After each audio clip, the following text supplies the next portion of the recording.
What about the effect that this is going to have on climate?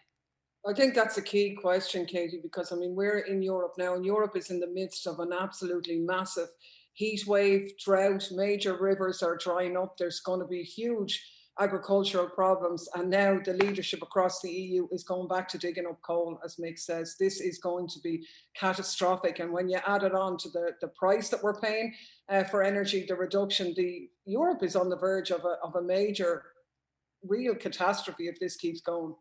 What's your response to the way that so many politicians and so many industry spokespeople like to pretend that you can either you can work on climate change, or you can help people in their pocketbooks? Unfortunately, too many of the politicians, and unfortunately, we would argue that the wrong people get involved in politics, and an awful lot of people that do seem to sell their souls to vested interests very quickly and to corporate power. And unfortunately, you would think the way that some of the politicians go on about, oh, listen, yeah, you're right, we need to do this for the environment, but not yet. And, oh, yeah, we need to do this for the environment, but not at the cost of this or not at the cost of that. That they're not really taking on board that we actually have an emergency. We have a climate emergency.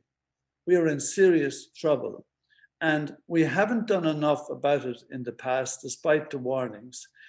We have probably, things have never looked as bad for the environment as they do right now. And yet our leaders are not prepared to do the right thing, because they're still protecting big financial interests rather than doing the right thing. The right thing is the cheapest thing to do in the long term for everybody. But they're too goddamn stupid to see beyond the point of their nose a lot of the time. But postponing doing the right thing on the environment is going to make it so much harder every goddamn day that we postpone it.